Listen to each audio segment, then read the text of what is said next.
Hi, this is Jim Hilgendorf. My wife Elizabeth and I are continuing our journey of traveling together to a new America.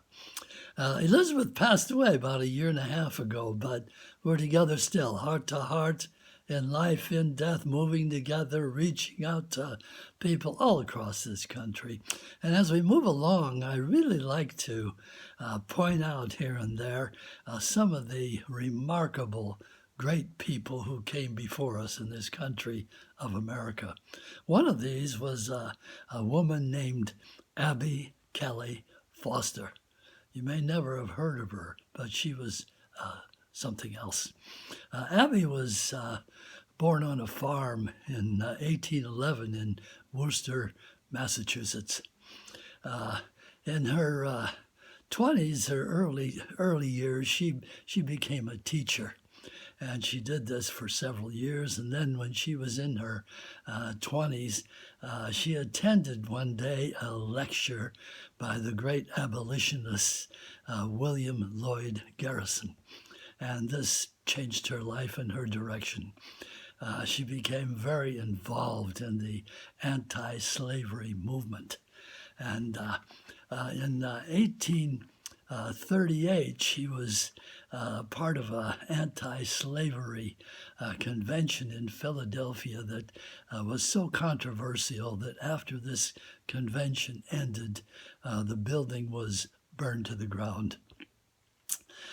She advocated for not only for African Americans and the end of slavery, but for full rights for African Americans, for full rights for women, for women's rights. And she was way ahead of her time, really struggling with all of this. And she also helped to sponsor the 15th Amendment to the Constitution, which gave voting rights to African Americans.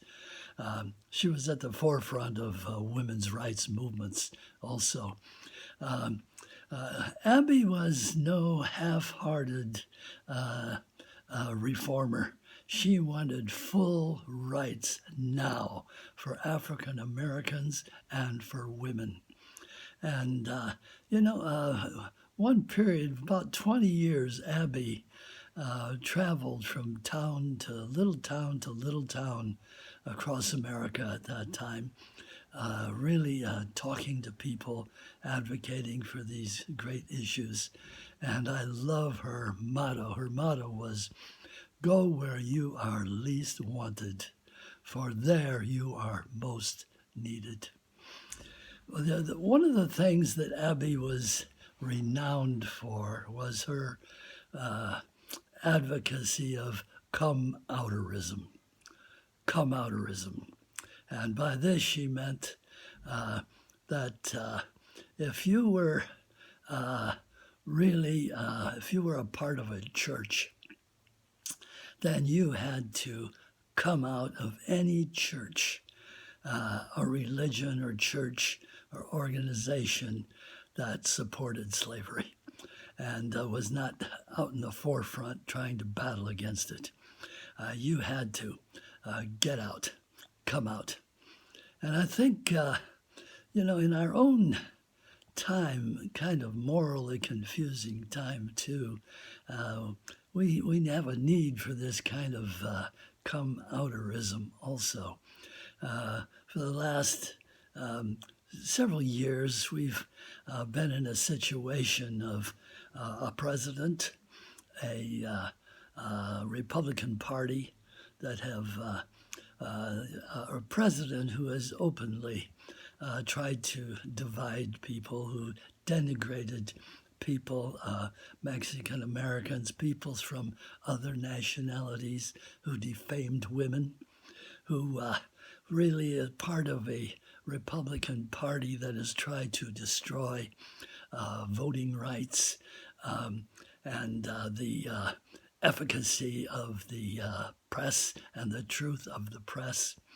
And it's time, even at this point, that if you are part of a religion or a organization or a Republican Party, that is still advocating for this past president and everything he stands for, then you got to come out.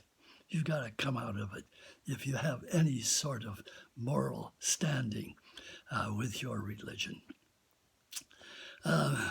This is a time when we're really moving forward into new fields, new kind of dimension of our life here in America and around the world. And Elizabeth and I have been on this journey, this traveling together to a new America for 50 years, and it's part of our book. And we've been part of an amazing organization too, the Soka Gakkai International, the largest Buddhist lay organization in the world now, with roughly 12 million members in 192 countries and territories all around the world, chanting Nam-myoho Renge-kyo, a very powerful tool for changing our lives, our problems of facing and overcoming all kinds of problems and obstacles and building a life of absolute happiness. And the Soka Gakkai, or International, or SGI, is spearheading, along with many other people, many other organizations, moving this life and all of us into a new dimension of being, of discovering and bringing forth who we really are on this planet Earth, human beings, beyond all the old distinctions of race, of culture, of ethnicity, of nationality, of religion, of politics, of all these things that have been dividing us and bringing us into a new dimension of who we really are. Human beings, part of the global human family, and every single person respect-worthy, totally respect-worthy, and respecting all of life, and individuals connected, all of us, in ways that are really astounding to the very heart and core and potential and power of the universe itself. This is our journey, traveling together to a new America. Join us. And in the meantime, please keep faith with yourself. Keep faith with your greatest dreams for yourself and for other people and for America and for the world.